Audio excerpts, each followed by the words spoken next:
Bismillahirrahmanirrahim. Assalamualaikum warahmatullahi wabarakatuh. Alhamdulillah wassalatu wassalamu ala Rasulillah wa ala alihi wa sahbihi wa mawalah. Rabbi shrah li sadri wa yassir li amri wahlul 'uqdatam min lisani yafqahu qawli. Subhanaka la 'ilma lana illa ma 'allamtana innaka antal 'alimul hakim.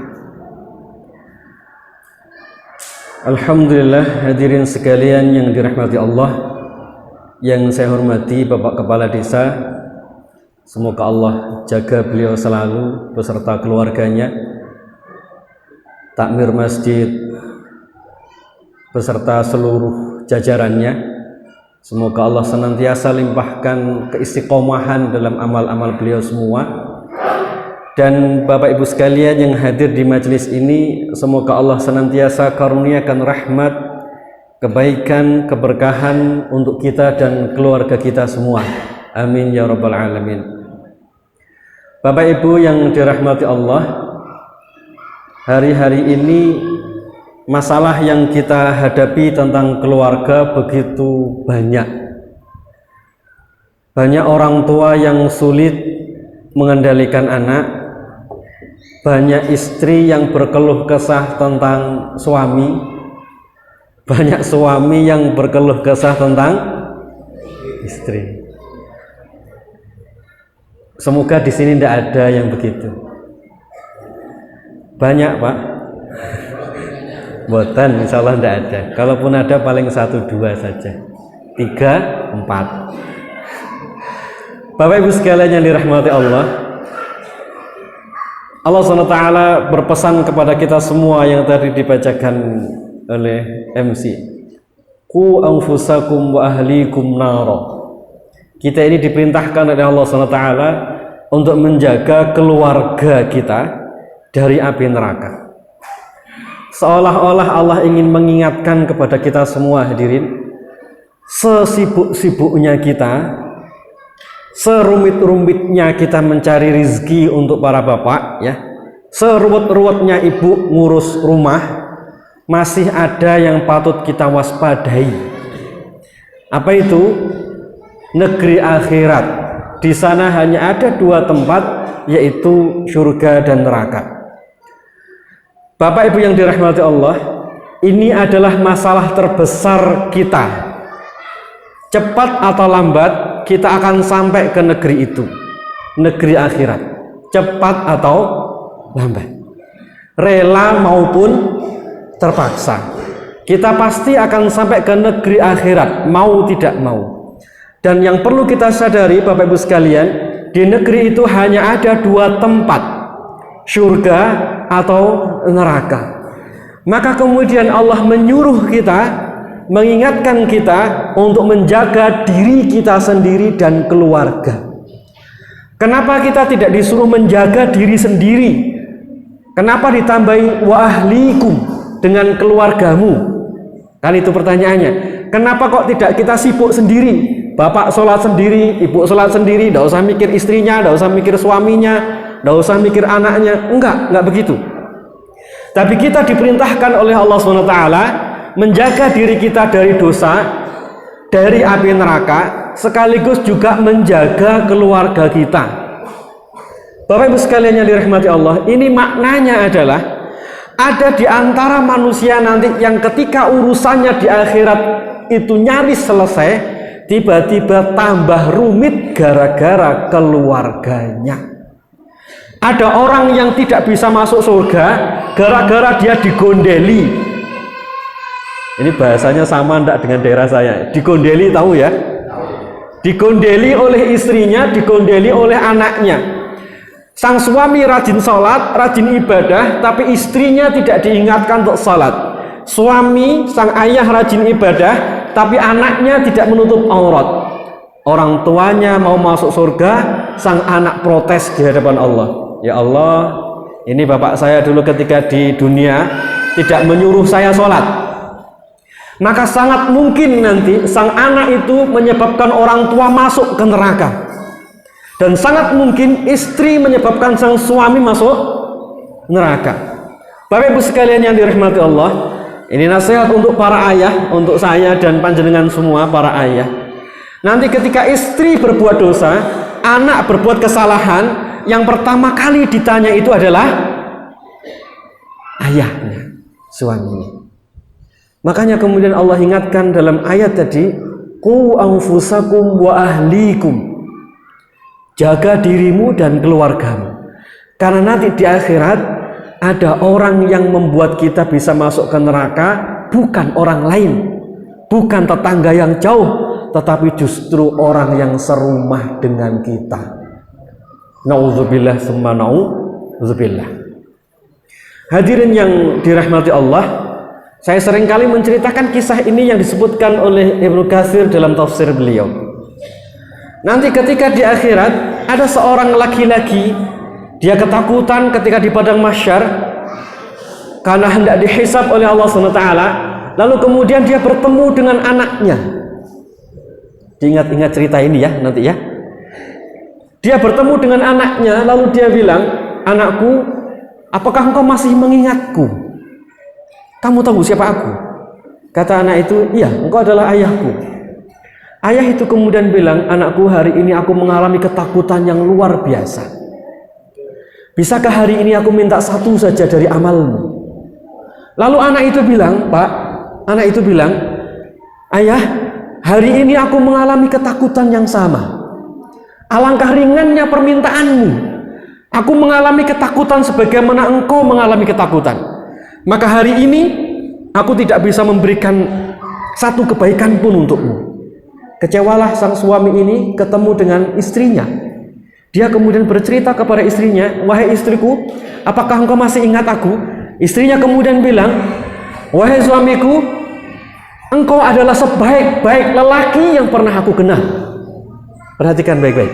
Engkau adalah sebaik-baik lelaki yang pernah aku kenal. Lalu kemudian laki-laki ini berkata kepada istrinya, wahai istriku, hari ini aku mengalami ketakutan yang luar biasa. Bisakah aku minta satu saja kebaikan darimu? Sang istri kemudian mengatakan, suamiku, alangkah ringannya permintaanmu. Kalau bahasa kita, kok enak gitu. Kalau bahasa kita, kok enak. Alangkah ringannya permintaanmu. Hari ini aku mengalami ketakutan yang sama seperti dirimu. Maka hari ini aku tidak bisa memberikan kebaikan walaupun hanya satu kebaikan untukmu. Maka kecewalah sang laki-laki ini. Ayat ini di surah Abasa. Yauma yafirrul mar'u min akhihi wa ummihi wa abihi wa sahibatihi wa banihi. Pada hari itu semua orang tidak peduli dengan suaminya, dengan istrinya, dengan orang tuanya. Kenapa? Karena semua mikir selamatnya sendiri-sendiri. Tapi berbeda dengan orang-orang yang bertakwa, maka mereka akan saling memberikan syafaat. Dan kita berharap, Bapak Ibu sekalian, semoga kita termasuk orang yang saling mengambil syafaat dengan keluarga kita. Semoga istri bisa memberikan syafaat untuk suaminya, suami memberikan syafaat untuk istri dan anak-anaknya. Coba perhatikan surah At-Tur. Sebentar, saya lihat dulu.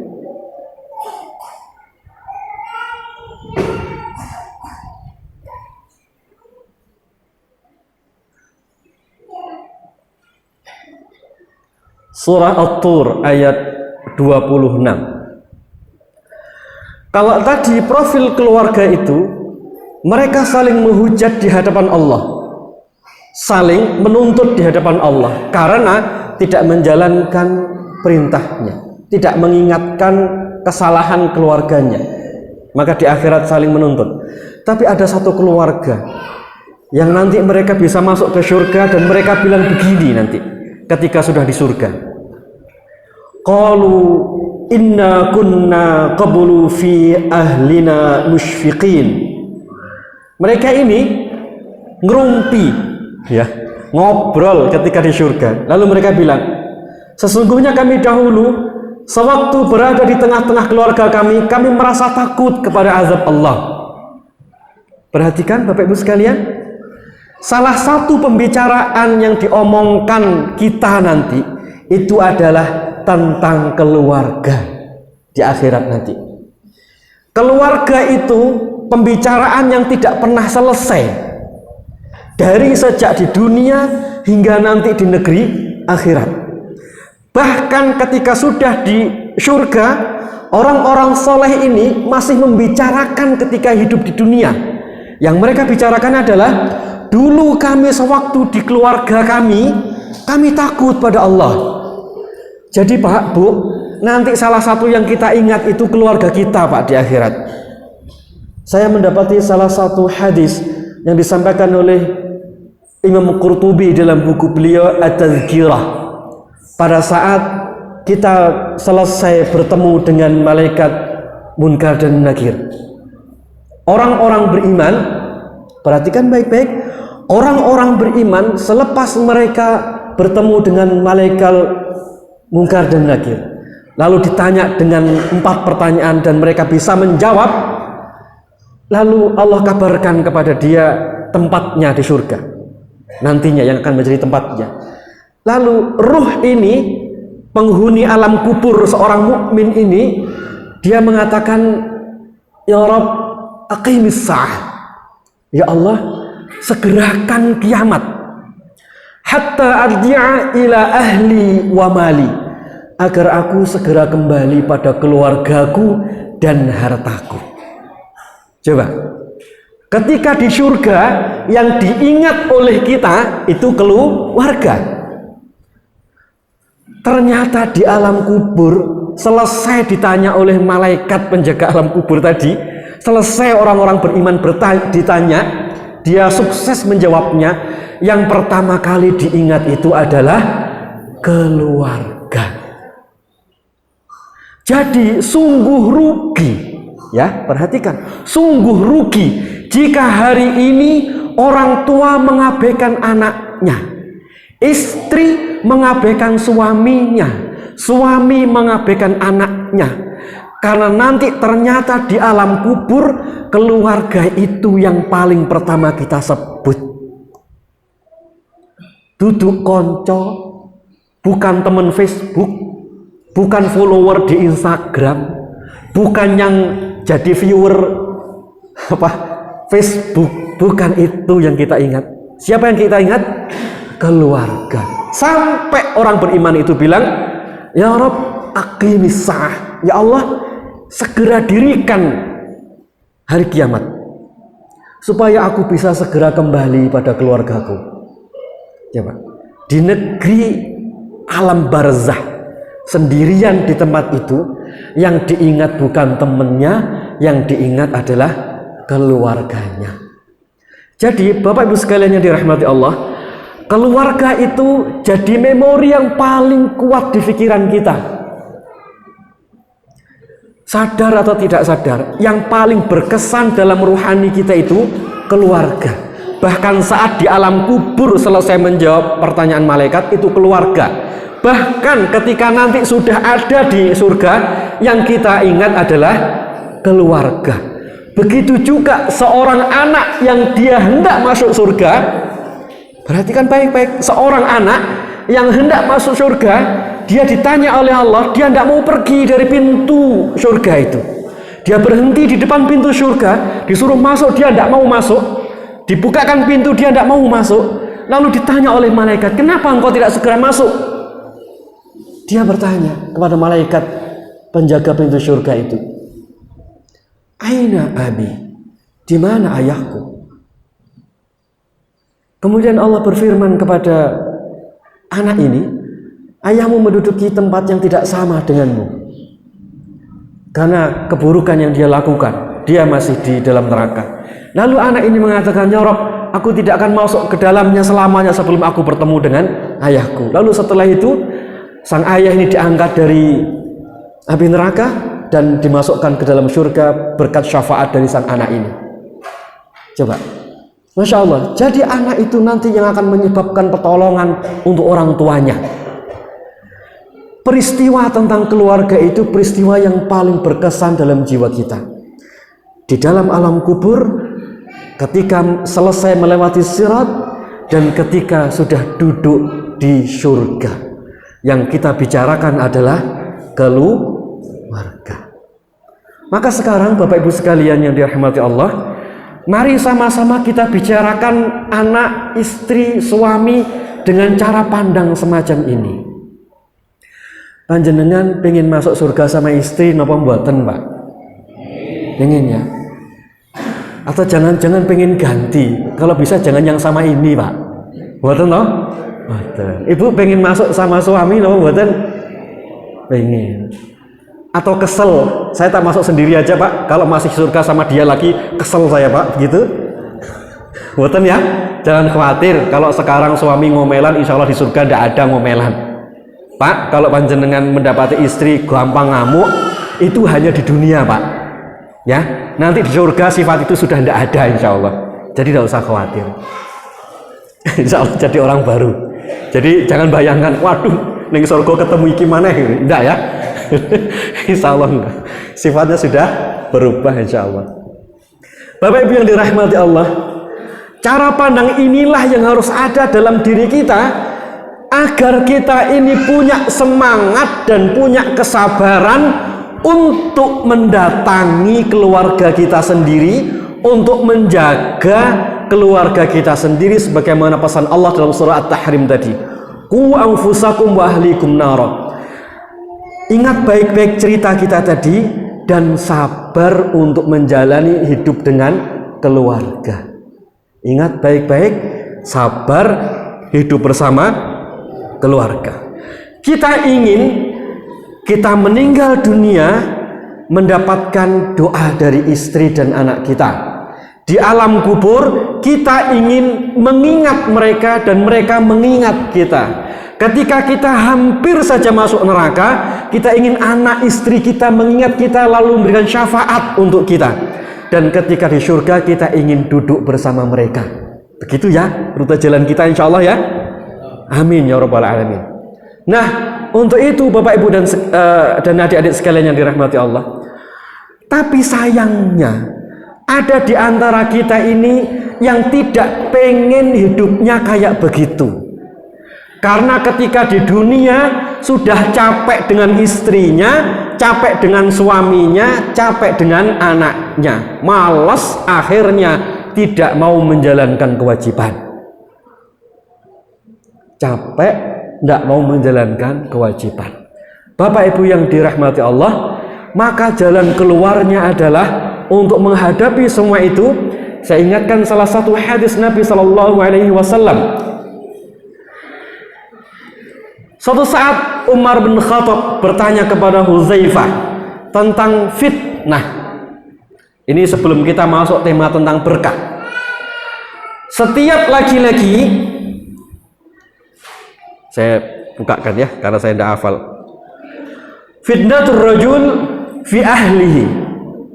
Sesungguhnya fitnah yang dialami seorang laki-laki itu ada kalanya tentang keluarganya. Wawaladihi, kemudian tentang anaknya. Wajarihi, kemudian tentang tetangganya. Tadi tujuan hidup kita ingin di alam kubur ingat tentang keluarga. Di padang mahsyar kita ingin dapatkan syafaat dari keluarga kita, masuk surga bersama keluarga kita. Namun ternyata Pak Bu, hidup di dunia itu tidak semudah yang kita bayangkan. Sabda dari Nabi SAW tadi, Umar bin Khattab bertanya kepada Hudzaifah, dan Hudzaifah menjelaskan seorang laki-laki atau para ayah, para suami, dia akan mendapatkan ujian tentang keluarganya. Satu, lalu tentang anaknya, yang ketiga tentang tetangganya. Jadi maknanya apa Pak? Maknanya Bapak Ibu sekalian, dalam perjalanan hidup kita nanti di dunia ini, kita disuruh oleh Allah menjaga keluarga kita, tapi ternyata kita berhadapan dengan fitnah, ujian. Apa ujian yang dimaksud? Ujian yang dimaksud adalah anak, istri, suami mengajak kita pada kekufuran, menjauhkan kita dari Allah Subhanahu wa taala. Inilah yang dimaksud dengan ujian.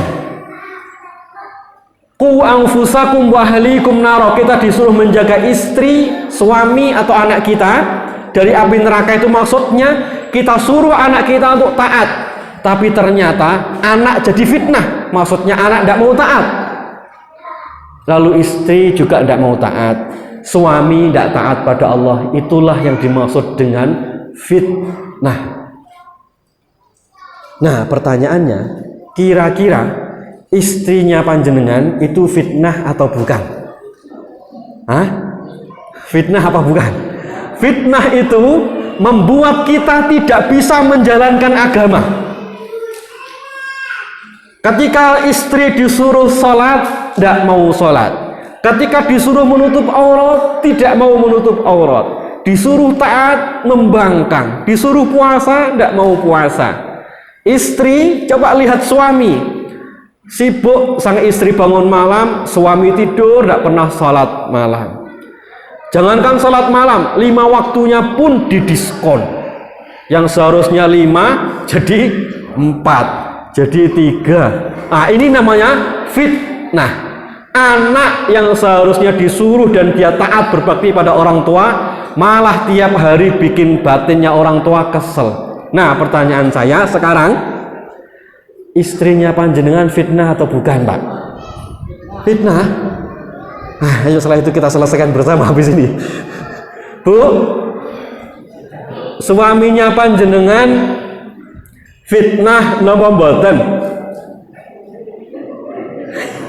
Ndak wani jawab. Wong ini ngarep. Suaminya fitnah napa mboten, Bu?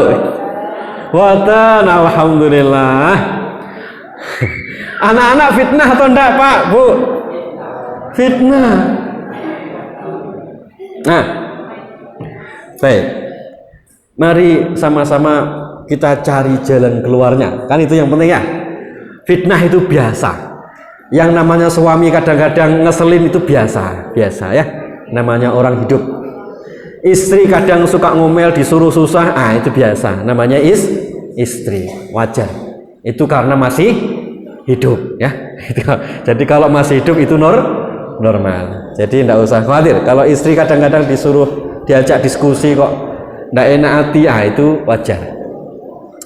Baik, pertanyaannya kemudian, supaya tadi kehidupan kita betul-betul langgeng, ingat keluarga itu memorinya luar biasa di alam kubur, di alam di padang mahsyar saling berikan syafaat. Bagaimana caranya, Pak? Lawang sekarang saja saya sering berantem dengan istri, dengan suami. Bagaimana caranya, Pak? Saya mau ingat istri. Lawang sekarang saja kalau saya ingat istri pusing kepala saya, Pak. Masa di alam kubur saya masih mau ingat dia lagi? Apa enggak tambah pusing di alam kubur nanti? Saya nanya, jenengan sering berantem sama istri napa mboten, Pak? Sering? Alhamdulillah. Bu, masih sering berantem sama suami? Nggih. Alhamdulillah. Saya jujur. Alhamdulillah, yang jujur kita doakan masuk surga. Amin. Saya ulang lagi pertanyaannya berarti. Masih sering berantem, Bu, dengan suami? Wah. Alhamdulillah. Alhamdulillah.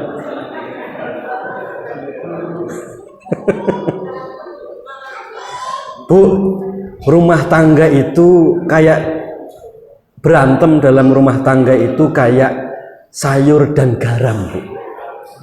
Kalau sayur tidak ada garamnya itu tidak enak. Jadi yang membuat kita selalu teringat sama suami itu kadang ya memang karena berantemnya itu. Ya. Coba kalau kita ini hidup tidak pernah berantem sama istri, paling malah lupa sama istri. Coba perhatikan, panjenengan dulu ketika SMP tidak pernah berantem sama teman. Kira-kira yang tidak pernah berantem sama panjenengan itu, jenengan bisa ngingat nggak sekarang? Lebih mudah mengingat siapa? Yang pernah berantem dengan kita atau yang tidak pernah berantem sama kita? Ya kan? Yang pernah berantem dengan kita itu yang paling mudah kita ingat. Betul ya? Nah, jadi Bu, bersyukurlah. Itu cara Allah membuat kita selalu ingat dengan suami. Caranya dibuat berantem sama istri. Nah, gitu. Jadi sekarang bersyukur dulu. Jadi yang sekarang masih berantem ucapkan alhamdulillah. Karena itu cara paling mudah untuk tetap mengingat istri atau suami. Saya khawatir kalau panjenengan tidak pernah berantem sama istri, nanti lupa sama istri. Baik, Bapak Ibu sekalian yang dirahmati Allah. Lalu apa jalan keluarnya? Saya ingin garis bawahi dulu sebelum melanjutkan hadis ini. Mari sama-sama kita ingat surah Al-A'raf. Benar, surah Al-A'raf ayat ke 96. Surah Al-A'raf ayat 96. Nanti setelah ini baru kita lanjutkan lagi hadis tadi. Baik, keluarga kita yang sekarang mungkin sehari 3 kali berantem, wis tidak apa-apa, bersyukur pada Allah. Yang sekarang keluarganya adem ayem, alhamdulillah, tetap bersyukur pada Allah. Kita sekarang belajar bagaimana cara ngundang keberkahan. Bagaimana Pak caranya supaya keluarga kita ini berkah? Sebelum kita bahas tentang bagaimana caranya, panjenengan faham apa yang dimaksud dengan berkah? Berkah itu apa Pak? Manfaat. Satu. Yang kedua apa lagi Bu? Berkah niku apa Bu? Ya Allah, saya pengen punya anak yang barokah. Nah, barokah niku apa Bu?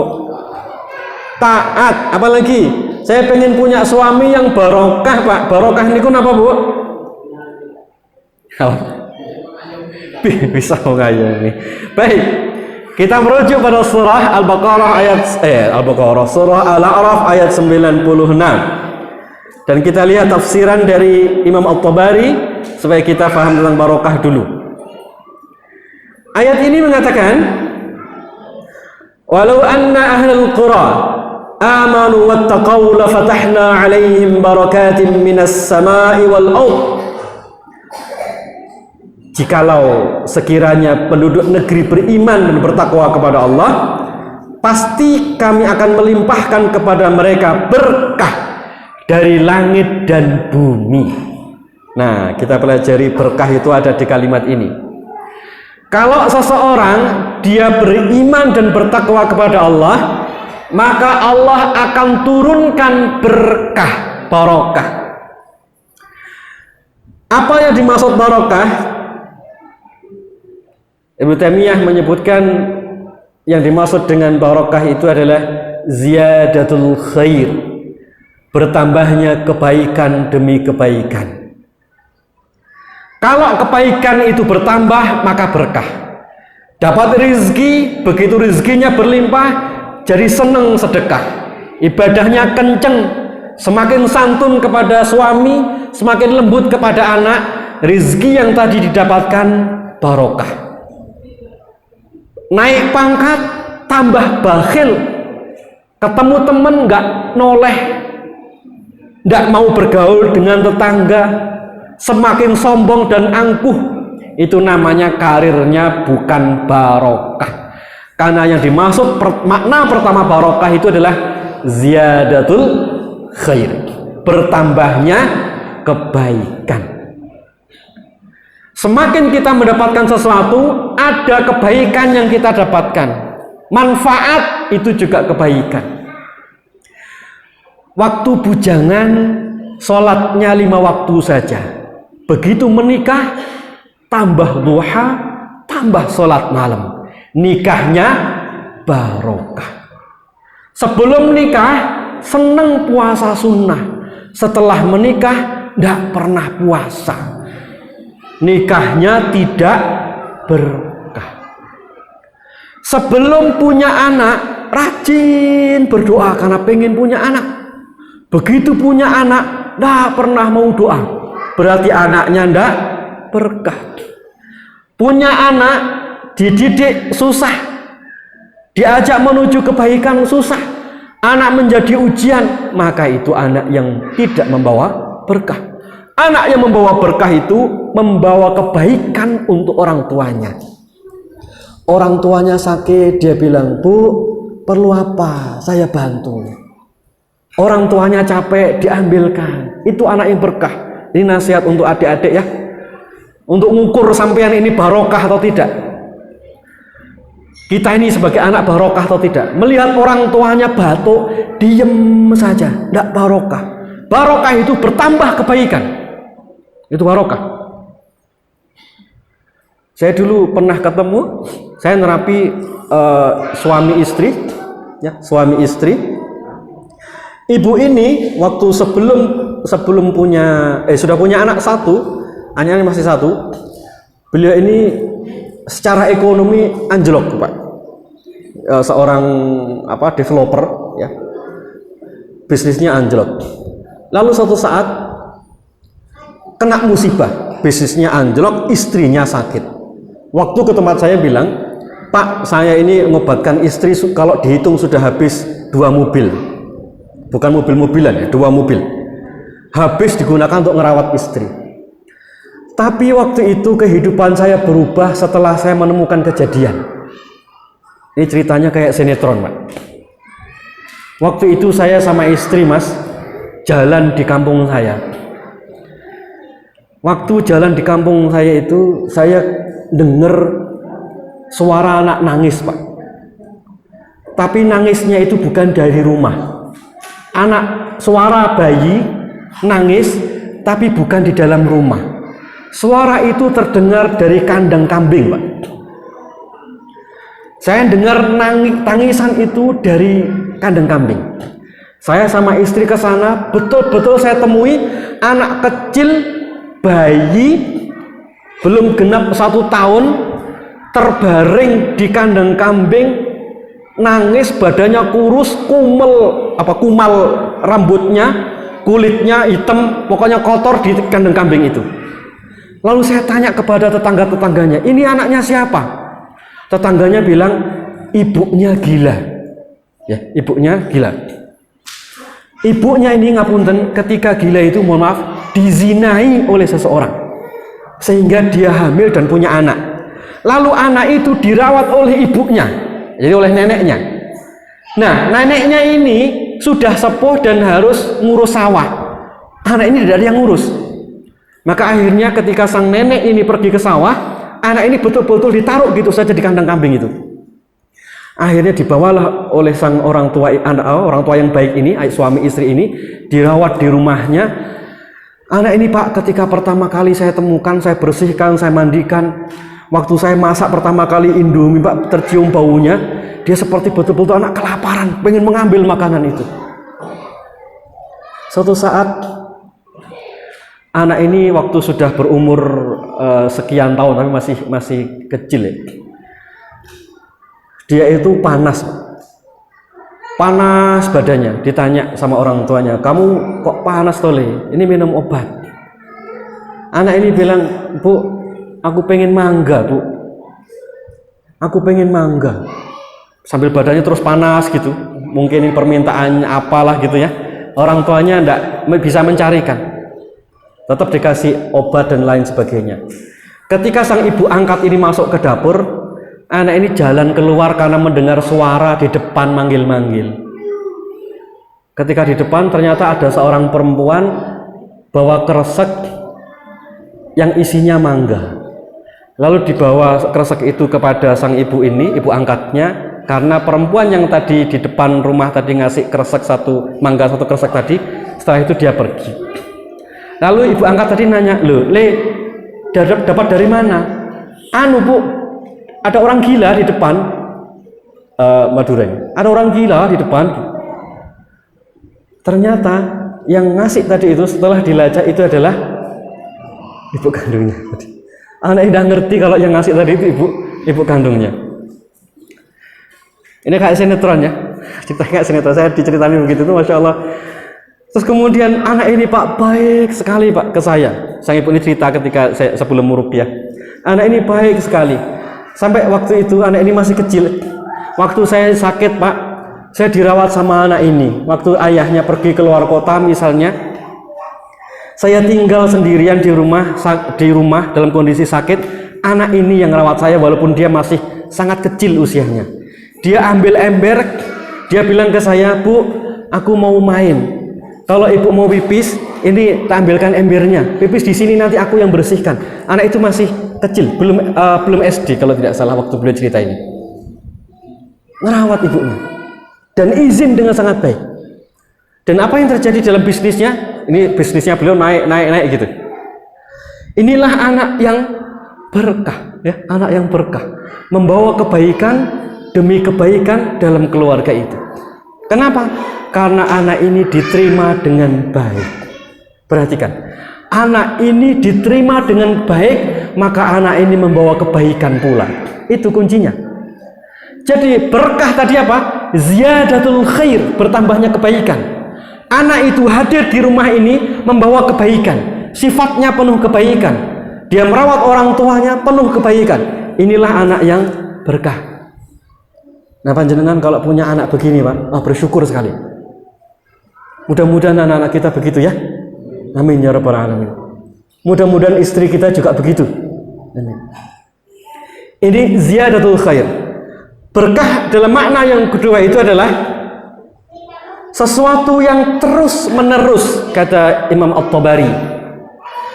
Jadi maksudnya kalimat dalam surah Al-A'raf ayat 96 tadi, kalau seseorang itu beriman dan bertakwa kepada Allah, la fatahna alaihim barakatin minas sama'i wal ard, kami bukakan berkah dari langit dan bumi. Maksudnya kalau keluarga, orang, negara, dia sudah mendapatkan berkah, maka akan turun dengan sangat deras, tidak bisa dicegah yang namanya kebaikan itu tadi.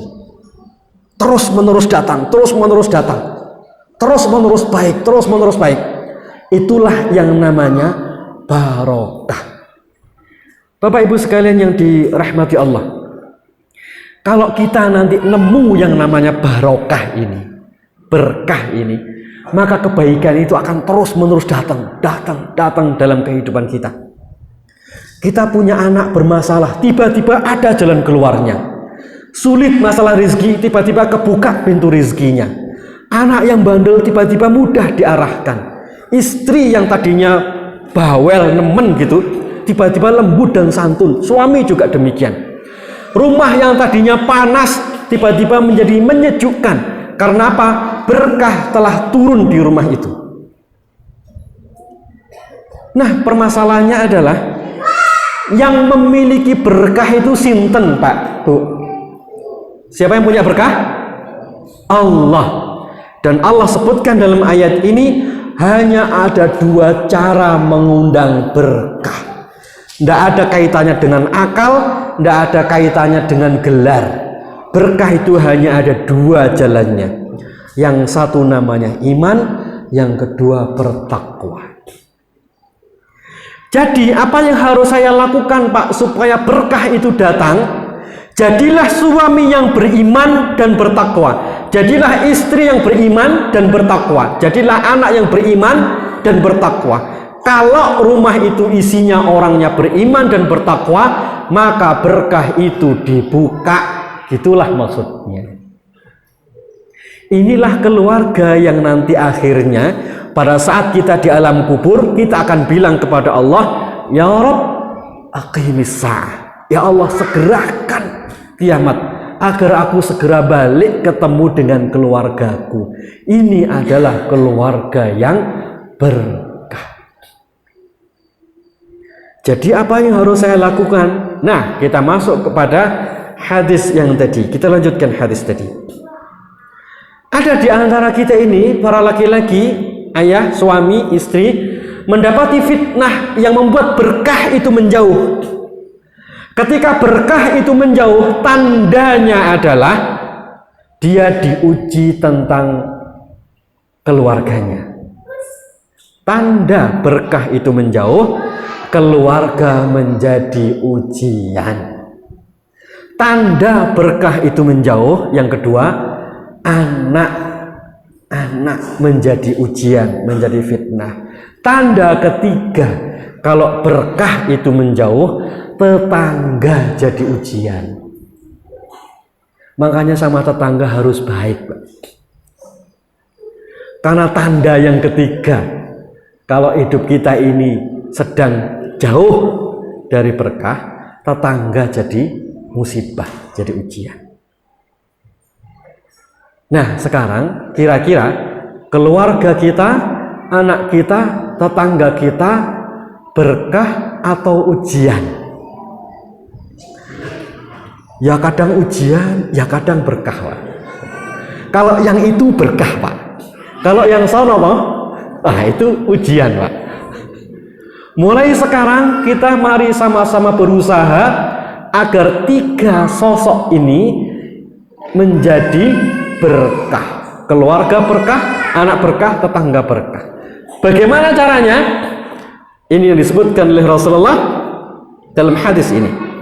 Hudzaifah kemudian mengatakan kepada Umar bin Khattab, fitnah seorang laki-laki itu berasal dari pasangannya atau keluarganya, kemudian anaknya, tetangganya, dan hal itu terhapus dengan, perhatikan poin ini, semua fitnah tentang ahli itu terjemahannya bisa keluarga atau bisa pasangan, ya pasangan, lalu anak, lalu kemudian tetangga.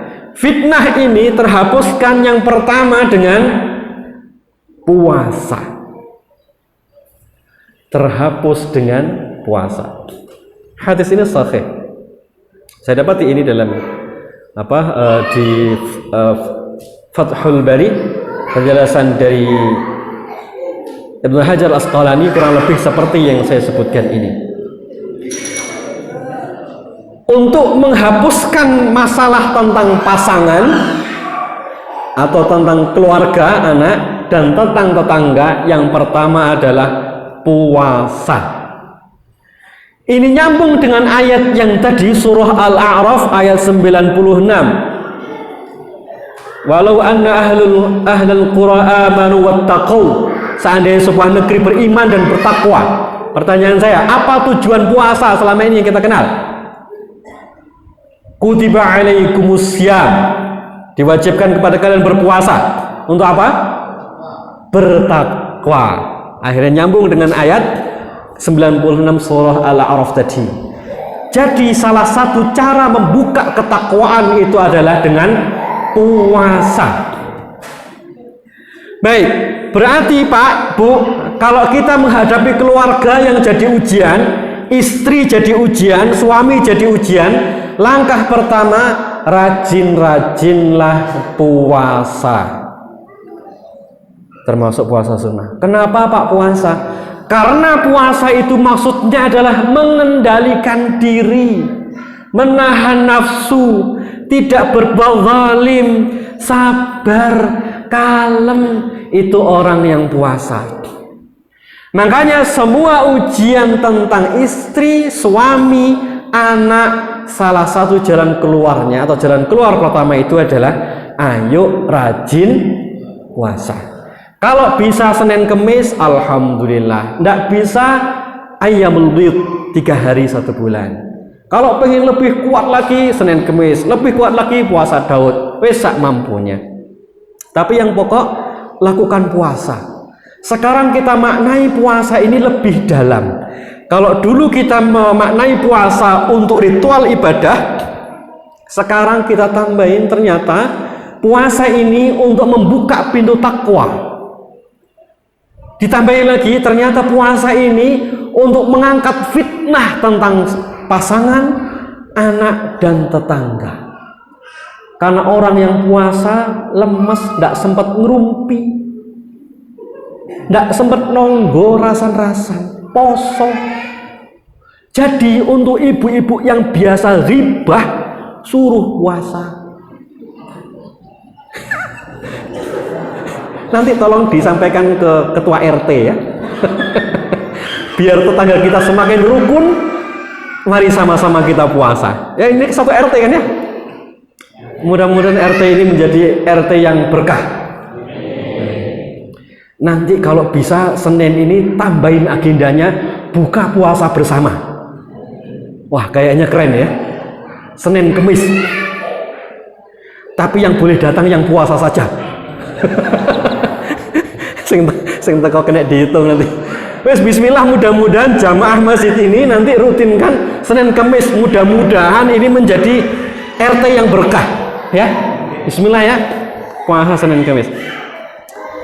Itu puasa. Jadi makna puasa ini lebih dalam dari yang kita pahami selama ini. Pak Bu, perhatikan puasa ini dengan baik. Imam Qurtubi menjelaskan dengan cara berbeda tentang puasa ini, Pak. Saya hanya menemukan di At-Tadhkirah, bukunya Imam Qurtubi tentang puasa ini. Kalau tadi di awal kita bahas tentang seorang anak yang menuntut ayah, ya. Suami menuntut istri, istri menuntut suami. Tapi ada yang tidak bisa dituntut oleh orang lain, Pak. Imam Qurtubi menjelaskan hadis tentang puasa itu perisai. Apa yang selama ini kita kenal hadis tentang puasa itu perisai. Pasti kita bahas, ini tameng agar kita tidak berbuat dosa. Tameng agar kita tidak jatuh pada keburukan. Tameng dari musibah dan lain sebagainya. Ternyata yang disebutkan oleh Imam Qurtubi dalam kitab At-Tadhkirah, beliau menyebutkan yang dimaksud perisai ini adalah ketika nanti di yaumul qiyamah orang hendak menimpakan keburukannya kepada kita, puasa ini yang menjadi perisainya. Masya Allah ya. Jadi kalau misalnya ini kemarin sempat ngerasani tonggo sehari 3 kali belum sempat taubat, mudah-mudahan puasanya menjadi perisai. Begitu maksudnya. Jadi ayo lakukan puasa karena ini perisai yang tidak bisa diambil oleh orang-orang lain yang menuntut kita. Tapi kalau amal ibadah yang lain bisa dituntut oleh orang lain, diambil pahalanya. Tapi kalau puasa tidak bisa. Salah satu penjelasannya adalah puasa itu untukku, kata Allah dalam hadis qudsi ya. Sering kita dengarkan dalam ceramah di Ramadan ya. Itu salah satu tafsirannya disebutkan oleh Imam Qurtubi adalah itu amal yang tidak bisa diambil oleh orang lain nanti di yaumul qiyamah. Jadi ayo puasa ya, supaya insya Allah mudah-mudahan di akhirat nanti aman. Jadi yang pertama apa untuk menghindarkan fitnah tadi? Puasa. Mudah-mudahan keluarga kita menjadi ahli puasa setelah ini. Yang kedua,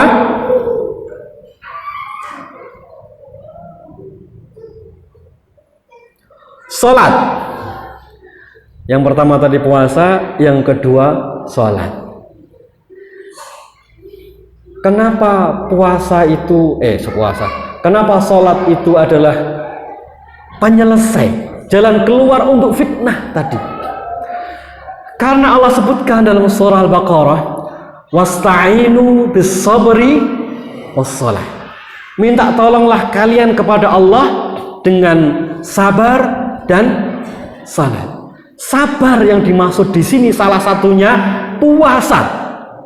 Nanti bisa dilihat tafsir Qurtubi atau At-Tabari. Ada yang sebagian mentafsirkan wasta'inu bis-sabri was-shalah. As-sabr itu maksudnya adalah puasa. Minta tolonglah kepada Allah dengan sabar dan salat, dengan puasa dan salat. Jadi, kenapa saya harus salat, Pak? Kalau kita salat, salah satu manfaatnya adalah agar istri tidak menjadi fitnah bagi kita, Pak. Anak, supaya dia tidak menjadi fitnah untuk kita. Itu manfaatnya. Jadi kenapa saya harus berjibaku sholat terus, Pak? Supaya mereka tidak menjadi fitnah untuk kita. Sa'id bin Musayyib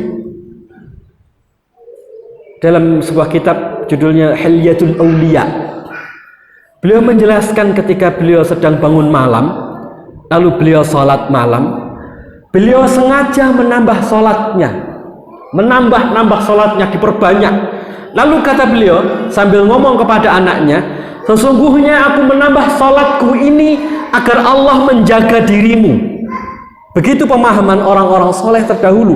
Jadi Pak, panjenengan kalau rajin sholatnya, salah satu fadilahnya adalah istri dan anak panjenengan akan dijaga oleh Allah.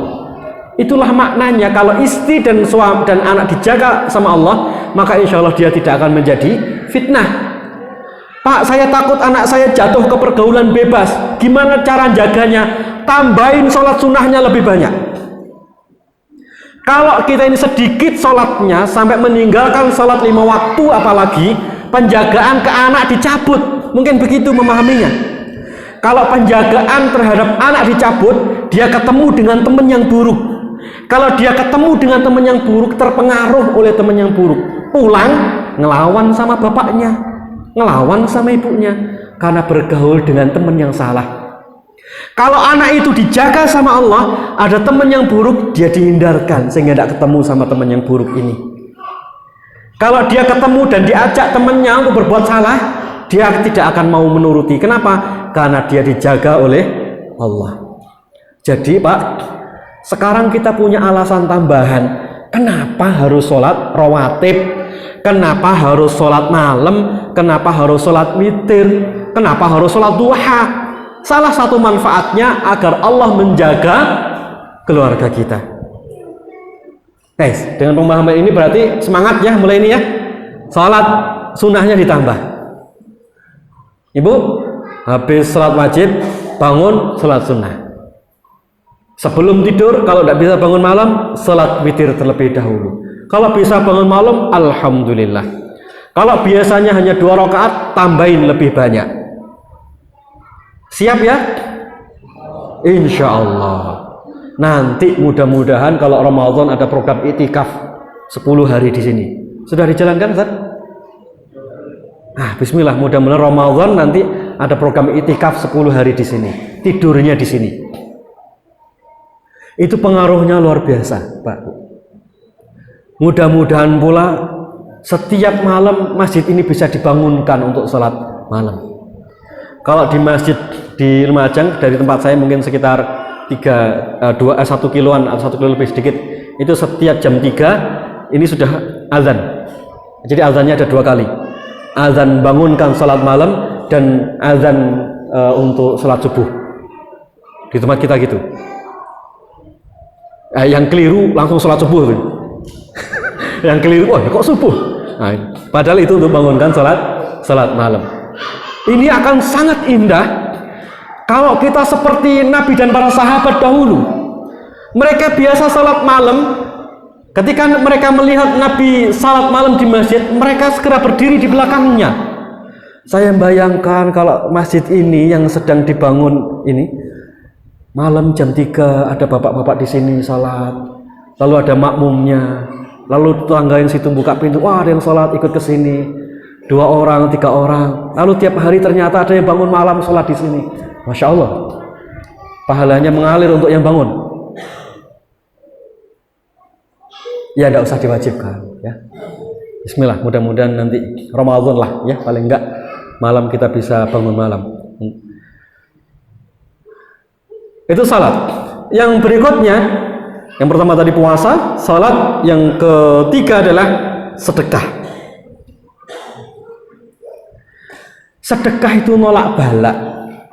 Sedekah itu mencegah kemurkaan Allah. Sedekah itu mengundang rahmat, mengundang ampunan, mengundang semua kebaikan. Makanya tidak pernah rugi orang yang bersedekah, pasti mendapatkan kebaikan yang banyak. Tadi makna berkah apa? Ziyadatul khair, bertambahnya kebaikan. Sedekah itu mengundang kebaikan yang banyak. Semampunya. Pak, Bu, kalau kita mendapatkan fitnah tentang anak-anak kita, suami istri kita, ayo coba nanti, Pak, saya kok sulit sekali nuturi istri, Pak ya. Sudah, tidak usah banyak ngomong. Pagi waktu selesai salat subuh, infak. Ya Allah, jadikan saya bisa menasihati istri saya, masukkan infak. Ibu, ngomong sama anak sering dibantah, tidak usah ngelus dodo, tidak usah nangis, tidak usah curhat ke tetangga, anakku kok bandel banget, tidak usah. Subuh datang ke sini, masukkan ke kotak infak. Ya Allah, mudahkan lisanku melembutkan anakku. Masukkan ke kotak infak. Jadi kotak infaknya segera disiapkan. Gitu ya. Sedekah itu akan mengubah. Ya Allah, saya punya tetangga ruwet banget, ya Allah, kasih sedekah. Ke siapa sedekahnya? Yang ruwet itu. Sedekah ke siapa? Ke yang ruwet itu. Karena sedekah itu melembutkan batin. Jadi Loh Pak, yang saya sedekahi itu orangnya mampu. Sedekah itu tidak ada batasan, harus ke fakir miskin Pak. Semua kebaikan yang kita lakukan untuk orang lain itu ada pahalanya. Termasuk kepada orang yang ngeselin ke kita walaupun dia duitnya banyak. Jadi kalau kita nanti punya tetangga yang buruk, ayo coba kita sisihkan, kasih sedekah. Ini setelah ceramah ini jangan ditafsirkan yang enggak ya. Wah, aku kok oleh sedekah, jangan-jangan aku ngeselin. Tolong jangan pikir begitu ya. Kasih sedekah ke tetangga kita, kasih sedekah ke orang-orang di sekitar kita. Itu akan membuat berkah. Nah, yang terakhir yang diperintahkan oleh Rasulullah adalah amar ma'ruf nahi mungkar. Ajaklah orang melakukan kebaikan, ingatkanlah dia, cegahlah dia dari melakukan kesalahan. Tapi yang keempat ini kayaknya susah kalau kita tidak melakukan yang tiga yang pertama. Rajin sholatnya, rajin puasanya, rajin sedekahnya baru mudah itu, nyuruh orang mudah. Kayak pengajian beginilah, kalau tidak disedekahi dulu juga kayaknya juga susah datangnya. Makanya perlu sedekah dulu, itu luar biasa, betul caranya.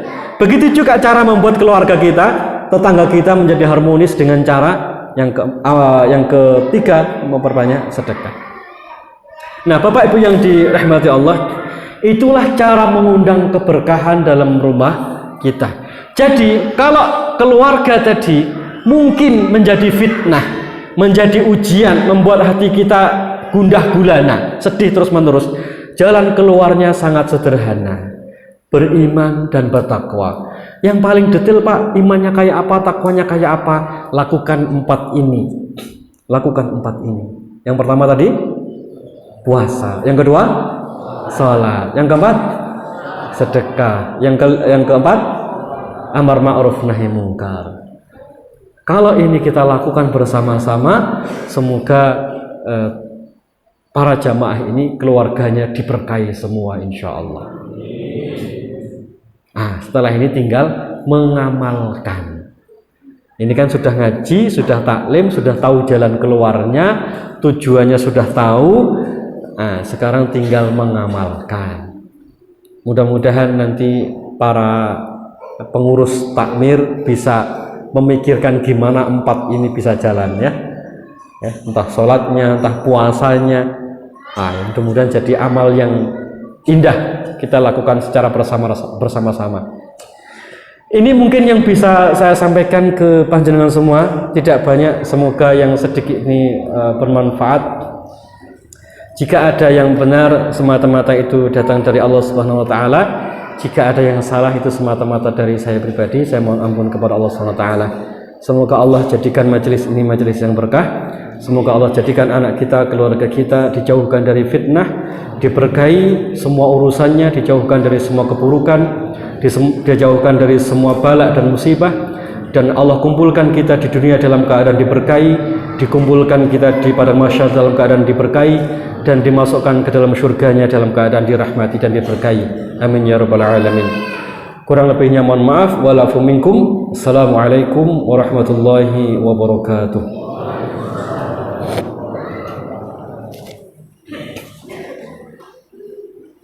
Terima kasih kepada Ustaz Muhammad Habib Khalil yang telah menyampaikan materinya. Semoga para jamaah sekalian bisa memahaminya, bisa mengamalkannya di dalam kehidupan kita sehari-hari.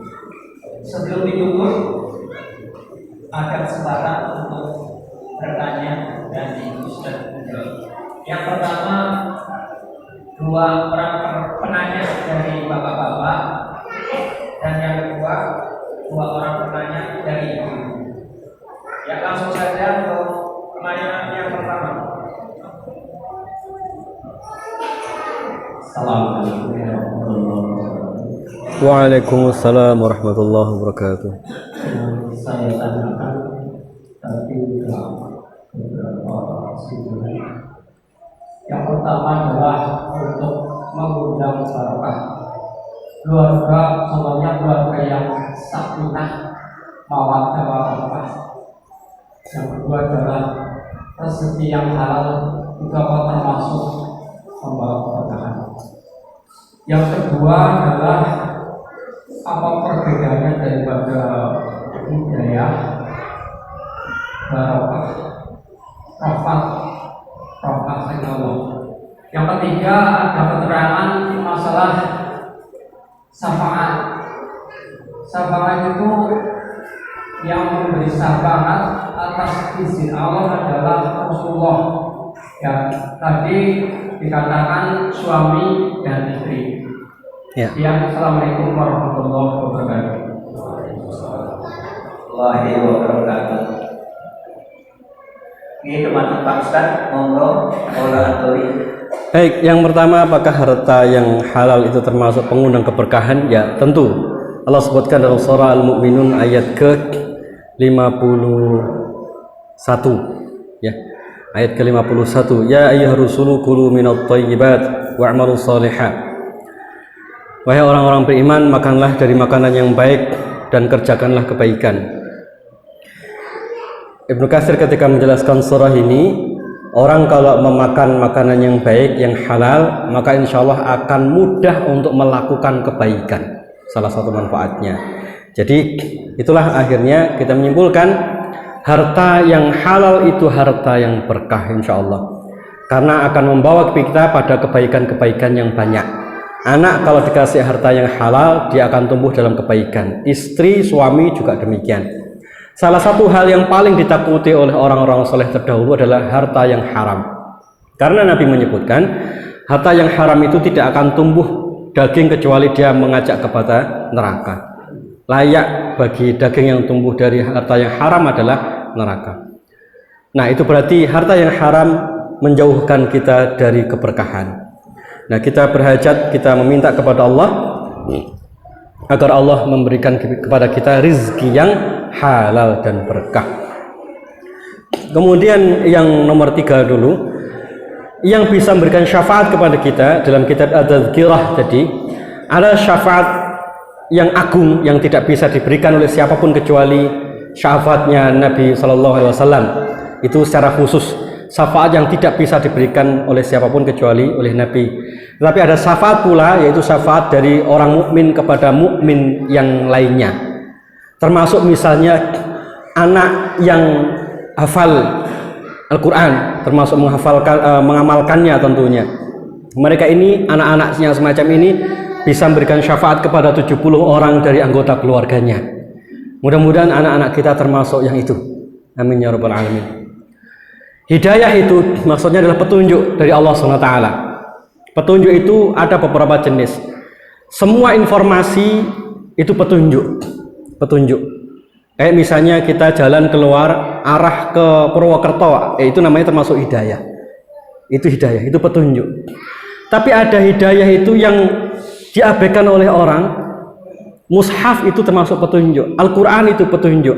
Orang kafir membaca Al-Quran tapi dia tidak mendapatkannya, dia hanya sekedar lihat saja. Tapi Al-Quran itu sendiri petunjuk. Tapi ada orang yang membaca Al-Quran, dia tidak hanya mendapatkan petunjuk dari Al-Quran tadi, dia mendapatkan rahmat, karunia, yang dengannya akhirnya petunjuk itu mengubah hidupnya, mengubah hidup seseorang. Jadi rahmat ini kasih sayang Allah kepada kita. Kasih sayang ini, rahmat ini juga beragam, ya. Rahmat ini juga beragam. Ada yang diberikan kepada semua orang, karunia diberikan pada semua orang, tapi ada yang khusus diberikan dan itu ada pertolongan Allah di dalamnya. Ada yang diberikan pada orang yang beriman, dia dikhususkan, misalnya manjahadu fina lanahdiyannahum subulana. Siapa yang bersungguh-sungguh di jalanku, lanahdiyannahum subulana, akan kami tunjukkan jalan-jalannya. Ini hidayah yang khusus diberikan kepada orang beriman yang dia sudah sungguh-sungguh. Tapi ada hidayah yang itu tidak sampai dituntun, ya hanya informasi saja. Tapi pada orang yang beriman yang dia berusaha mendekat kepada Allah, lanahdiyannahum, kami berikan dia hidayah itu sampai dia dibawa, ditunjukkan jalan-jalannya. Ini hidayah yang versi kedua. Rahmat juga begitu. Nah, kurang lebih begitulah beda tentang rahmat dan hidayah. Wallahu a'lam bishawab. Ada lagi yang lain? Kalau tidak ada kita cukupkan. Apa? Baik, keluarga yang sakinah. mawadah warahmah. Sakinah itu keluarga yang di dalamnya mengandung ketenangan, kecenderungan. Kita menikah tujuannya adalah untuk mendapatkan ketenangan. Ketenangan ini maksudnya apa?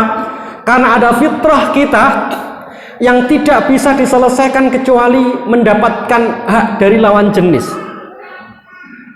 Ketenangan jenis ini tidak sama dengan ketenangan kita waktu bersama orang tua, kita bersama teman. Satu-satunya ketenangan ini hanya kita bisa dapatkan dengan cara berumah tangga. Makanya begitu menikah, tujuan kita mendapatkan sakinah, itu maksudnya ketenangan secara fitrah alami kita sebagai manusia yang tidak bisa kita dapatkan selain kepada pasangan kita. Mawadah itu kemampuan, mohon maaf, untuk memenuhi kebutuhan biologis. Kemudian rahmah, ya, rahmah kasih sayang Allah itu untuk mendatangkan pertolongan dari Allah SWT, kebaikan dari Allah SWT.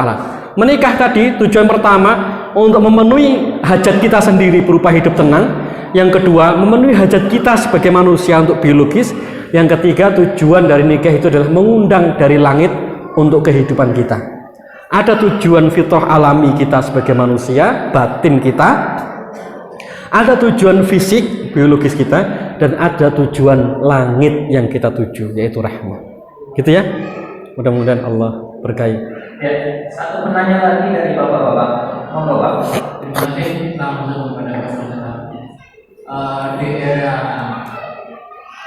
kemajuan negara, baik orang tua maupun sampai anak kecil ini senang pada setan kepeng. Senang apa? Setan kepeng. Oh, HP. Nggih.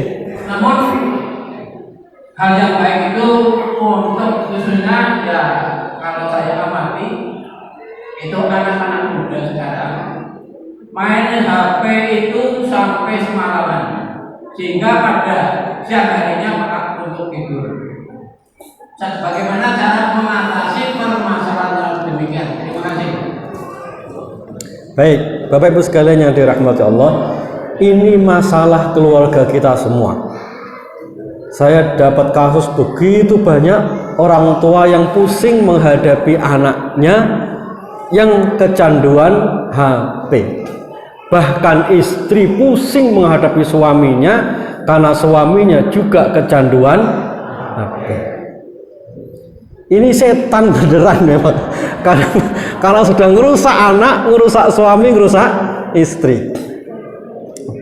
Bapak Ibu yang dirahmati Allah, kenapa seseorang menjadi tidak bisa mengendalikan diri dari yang namanya ini? Tidak bisa menggunakan untuk hal yang positif, padahal ini sama dengan benda yang lainnya. Kenapa kita tidak bisa memfilter dan mengendalikan diri kita? Kan itu pertanyaan pentingnya. Kok saya susah Pak ya menghentikan keinginan saya untuk buka-buka HP? Kenapa ya anak itu saya suruh berhenti tidak bisa? Istri saya suruh berhenti tidak bisa? Ini persoalannya ada pada kemampuan kendali diri, pemahaman terhadap baik dan buruk, sampai menumbuhkan kemampuan kendali diri. Jadi kesimpulannya, kalau anak masih tidak bisa mengendalikan diri dalam HP, itu berarti dalam dirinya juga tidak bisa mengendalikan diri. Nanti kalau ngamuk, biasanya ngamuknya lama. Kalau ngomel, ngomelnya lama. Kalau marah, marahnya lama. Kalau sedih, sedihnya lama. Kalau berantem, berantemnya lama. Kenapa? Karena tidak bisa mengendalikan diri. Emosinya meledak-ledak. Istri yang masih gandrung dengan HP dan tidak bisa berhenti, itu artinya juga tidak bisa mengendalikan diri. Suami yang menghabiskan waktunya dengan HP sampai melupakan istri dan anaknya, itu juga artinya tidak bisa mengendalikan diri.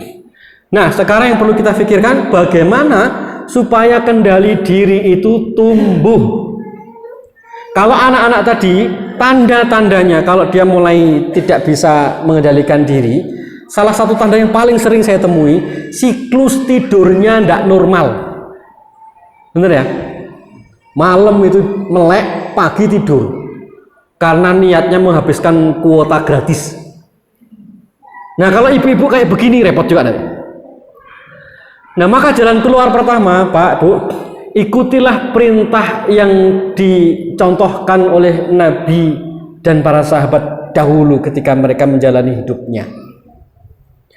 Yang pertama yang kita lakukan, biasakan mencontoh cara tidurnya Nabi. Lupa apa kaitannya dengan terapi? Kaitannya adalah supaya siklus hormon dalam tubuhnya itu kembali normal. Karena kalau orang sudah kecanduan HP, yang pertama kali terjadi siklus dalam tubuhnya tidak normal. Sehingga malam jadi siang, siang jadi malam. Itu yang pertama kali terjadi, siklus tubuhnya tidak normal. Nanti cara bersikapnya tidak normal, efeknya temperamen, diajak ngobrol susah. Langkah pertama, kembalikan siklus hidupnya seperti cara Nabi tidur. Bagaimana cara Nabi tidur? Tidur setelah Isya. Kemudian ditambah dengan ketika beliau selesai salat Isya, baca tabarak as-sajadah. Atau kadang ditambahi satu surah lagi, saya lupa, sekitar 3 surah. Jadi kalau ditambah Isya dengan 3 surah ini paling ya sekitar 45 menit atau 1 jam. Jadi kalau Isya jam 7 sudah selesai, nah jam 8, jam setengah 9 kalau bisa sudah selesai. Paksakan diri kita begitu dulu, Bu, Pak. Kalau kita tidak pernah bisa berhenti dari HP. Karena cara paling cepat untuk menghentikan HP itu apa? Tidur. Karena kalau orang tidur sudah tidak mungkin pegang HP. Bener ya? Cara paling sederhana membuat orang berhenti dari HP itu tidur. Jadi bagi kita yang sulit sekali menghentikan HP, segera berdoa kepada Allah, ya Allah jadikan saya mudah tidur. Jadi siklusnya begitu dulu ya, lakukan dulu karena ini kalau sudah kecanduan nanti efeknya rusak di sistem tubuhnya. Nanti macam-macam, tensinya jadi naik, muncul masalah-masalah secara fisik. Termasuk akhirnya tubuh kita menjadi menyesuaikan dengan kebutuhan tadi. Contohnya begini, kayak sopir bis yang dari luar kota gitu. Kenapa mereka kuat tidur? Karena sistem tubuhnya sudah menyesuaikan. Dilatih tiap hari melek malam. Siklus tidurnya sudah berubah, sistem dalam tubuhnya berubah. Nah, efek dari kecanduan HP yang sampai menghabiskan waktu kayak tadi, itu karena sistem dalam tubuhnya akhirnya berubah juga. Maka nanti saran saya biasakan tidur sekitar 8:30. Bisa ya? Kecuali yang siskampling, jangan tidur jam 9. Jangan alasan karena sunnah terus gak datang siskampling. Ini cara pertama, jadi kembalikan siklus tubuh kita ke siklus yang dicontohkan oleh Nabi Shallallahu Alaihi Wasallam. Ini menakjubkan. Saya ketemu di Banjarmasin ada seorang bapak-bapak sudah sangat sepuh tapi sehat luar biasa. Ketika saya tanya, Pak resepnya apa? Tak ada, biasa aja. Tapi beliau bilang, saya biasa tidur habis Isya, Mas. Jadi kalau saya telepon saya habis Isya, tidak mungkin saya angkat. Habis Isya tidur. Bisa ya? Kenapa kita susah bangun malam? Karena tidurnya kemalaman. Kenapa pagi susah bangun? Karena tidurnya kemalaman. Kalau tidurnya kemalaman, lalu bangun, lalu sekolah, fisik kita belum sempat rehat, lalu ketambahan dengan beban, pasti fisiknya akan ngedrop, emosinya tidak stabil. Baik, lakukan itu dulu. Yang kedua, karena efeknya adalah kalau misalnya kita ini tidak mengatur siklus hidup kita seperti Nabi SAW, yang terjadi adalah diri kita ini akan lelah, tubuh kita akan lelah, yang efeknya mudah stres. Dalam perang Uhud, Ibnu Mas'ud pernah menceritakan saat-saat beliau dan para sahabat itu berdiri di Bukit Uhud. Beliau menceritakan semua para sahabat itu nyaris tertidur. Mereka memegang, ada yang bersandar di pedangnya yang panjang, di tombaknya, bahkan ada berpegang pada tamengnya. Kenapa mereka ditidurkan oleh Allah SWT? Karena mereka waktu itu dalam keadaan ketakutan. Emosi tidak stabil, takut, khawatir, cemas, emosi yang tidak stabil, salah satu obatnya adalah tidur. Makanya orang-orang yang biasanya depresi, itu tandanya diantaranya susah tidur. Kayak kita kalau lagi banyak utang dan mau ditagih besok, itu tidak bisa tidur. stres duluan, tegang duluan. Jadi untuk membuat emosi menjadi stabil, batin menjadi tenang. Kalau batin sudah tenang itu bisa mendapatkan nasihat. Salah satunya dia ditirukan oleh Allah SWT dalam kisahnya perang Uhud tadi. Kisah ini adalah dalam tafsir Ibnu Katsir surah Al-Anfal ayat ke-11. Jadi para sahabat dititurkan oleh Allah SWT dalam situasi yang sangat panik tadi. Jadi ibu, nanti kalau sedang sedih, jangan marah-marah, segera ke kamar tidur. Nanti begitu bangun tidur itu fresh, marahnya mudah reda. Anak yang sedang emosi, marah-marah, nggak usah terlalu banyak dinasihati, ajak tidur. Jadi tidur itu menakjubkan. Waj'alna al-laila libasa, waj'alna an-nahara ma'asha. Kami jadikan malam sebagai tempat istirahat. Ibnu Katsir ketika menjelaskan tempat istirahat itu adalah istirahat zahirnya dan ruhaninya. Nah, anak yang mengalami kecanduan tadi itu ruhaninya bermasalah. Makanya terapi yang kita pakai untuk anak kecanduan, jadwal tidurnya harus sesuai. Kalau terpaksa tidak bisa, kasih herbal yang bisa menurunkan, membuat dia tidur. Begitu caranya. Herbalnya apa untuk tidur? Polo, Pak. Tahu polo?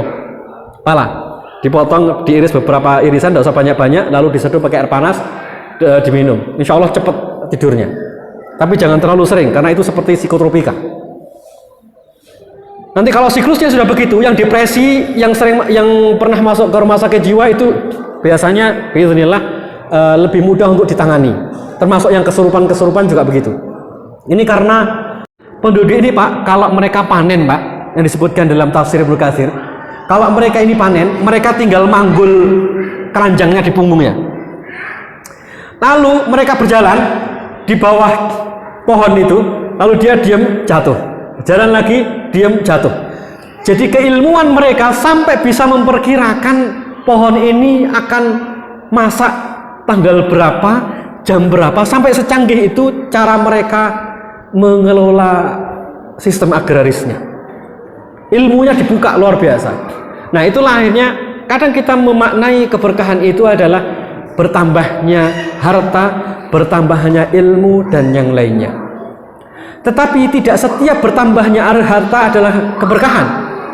Makna dasar dari keberkahan tadi adalah bertambahnya kebaikan dan terus-menerus dalam kebaikan. Makna dasarnya. Jadi, Pak, apa tandanya keberkahan dalam rumah tangga kita? Bisa jadi rezeki dibuka. Tapi perlu pertanyaan tambahan. Apakah setelah itu bertambah kebaikan dengan harta yang banyak? Kalau tidak, berarti itu adalah anugerah saja dan belum tentu menjadi berkah. Lalu kita minta berkah, terus minta berkah. Terus minta berkah supaya semua yang datang kepada kita itu membawa kebaikan yang banyak. Jadi tandanya adalah bertambahnya kebaikan dari waktu ke waktu. Tidak hanya dari waktu ke waktu, bahkan terus-menerus kebaikan itu hadir. Kadang sebagian maknanya datangnya pertolongan. Sedikit tapi manfaatnya banyak. Kadang makna keberkahan juga begitu. Karena Rasulullah menyuruh kalau kita makan satu tempat untuk satu orang, kita makan dengan 2 orang atau dengan 3 orang. 1 cukup untuk 2, 2 cukup untuk 3. Itulah karena keberkahan. Berkah itu bertambahnya manfaat seperti yang disebutkan tadi. Jadi kalau harta kita berkah itu apa tandanya? Manfaatnya banyak. Pak, apa tandanya rumah saya berkah? Rumah kita manfaatnya banyak untuk orang lain atau untuk diri kita sendiri. Pak, manfaatnya berkahnya apa dalam diri saya sendiri? Dilihat manfaatnya banyak enggak diri kita ini untuk orang lain, untuk keluarga. Itu cara untuk mengukur keberkahan. Jadi intinya bertambahnya kebaikan, bertambahnya manfaat, dan terus menerusnya kebaikan dan manfaat itu. Wallahu a'lam bishawab. Gitu ya. Semoga Allah pertemukan kita di lain kesempatan. Wallahu a'lam bishawab. Saya akhiri. Assalamualaikum warahmatullahi wabarakatuh. Saya kembalikan ke MC.